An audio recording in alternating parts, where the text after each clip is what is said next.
السلام علیکم ناظرین، میں نیہا خان آپ کا خیر مقدم کرتی ہوں ہمارے اس خاص پروگرام میں، جہاں پر ہم آپ کو تاریخ سے متعلق تفصیلات بتاتے ہیں اور آپ کو تاریخ کی اہمیت سے اجاگر کراتے ہیں، آگاہ کرتے ہیں، تاکہ آپ ہسٹری اور تاریخ یعنی کہ اہم شخصیات ہوں یا پھر تاریخی واقعات ہوں ان سے آگاہ ہو سکیں، کیونکہ آج کے دور میں ہم تاریخی واقعات سے محروم ہو رہے اور ان کی آگاہی بہت ضروری ہے۔ تو چلیے پروگرام کا آغاز کرتے ہیں۔ ہو از آیت اللہ خامنائی؟ ایران کے سپریم لیڈر آیت اللہ علی خامنائی کون ہے؟ آیت اللہ علی خامنائی کے منہ سے نکلی بات ایران کی اکثریت کے لیے حرف آخر ہوتی ہے۔ میری روح غریب ہے، میرا جسم نامکمل ہے، میرے پاس وہ تھوڑی سی عزت ہے جو مجھے آپ نے دی ہے۔ یہ دل کو چھو لینے والے الفاظ کہنے والے ایران کے سپریم لیڈر آیت اللہ علی خامنائی کون ہیں؟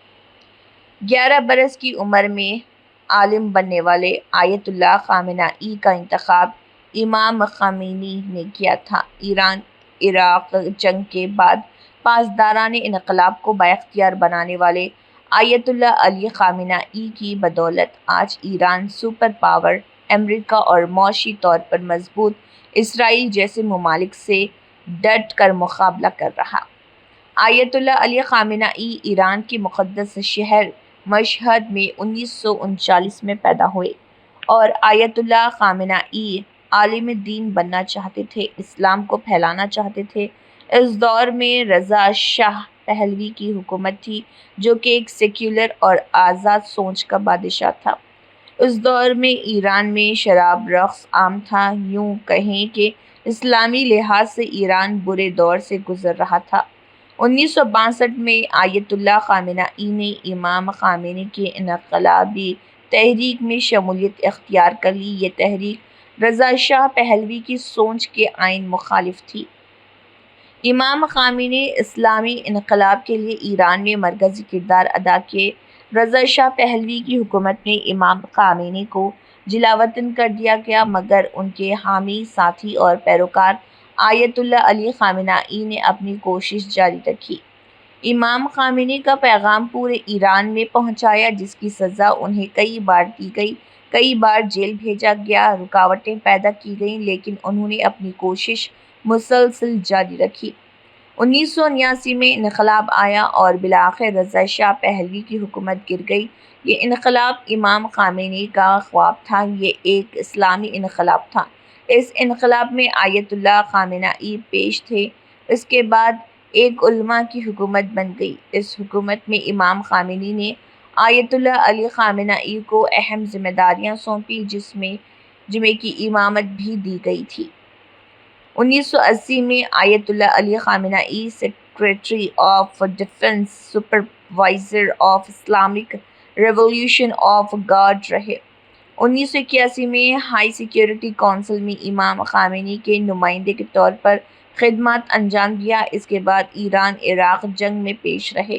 1981 میں اسلامی انقلاب کے خلاف حزب اختلاف کی جماعتوں نے پروپیگنڈا شروع کر دیا گیا۔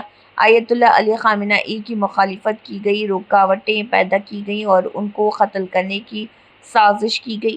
ایران کے دارالحکومت تہران کی مسجد ابو ذر میں Ayatollah Ali خامنائی press conference سے خطاب کر رہے تھے۔ اسی دوران اپوزیشن نے ٹیپ ریکارڈر میں بم نصب کیا تھا۔ اس ٹیپ ریکارڈر کے پھٹنے سے آیت اللہ انتہائی شدید زخمی ہوئے تھے۔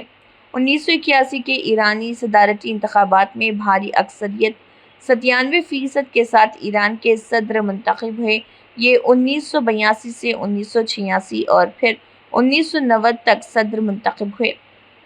1990 میں امام خمینی کا انتقال ہوا۔ امام خمینی کے انتقال کے بعد علماء نے آیت اللہ خامنائی کا انتخاب متفقہ امیدوار کے طور پر کیا۔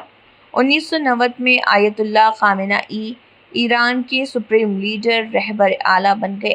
حالیہ خبروں کے مطابق آیت اللہ خامنی کے دادا احمد موسوی بھارتی ریاست اتر پردیش کی بارہ بنکی میں ایک چھوٹے سے گاؤں خنتور سے پیدا ہوئے تھے۔ ذرائع کے مطابق 1830 میں احمد موسوی یہاں سے کوچ کر گئے تھے۔ ناظرین فی الحال بس اتنا ہی، اگلی بار دوبارہ آپ کے روبرو حاضر ہوں گے اور بھی تاریخی اہم واقعات کے ساتھ اور اہم شخصیات کے بارے میں اور بھی جانکاری حاصل کریں گے۔ تب تک کے لیے دیجیے اجازت، اللہ حافظ۔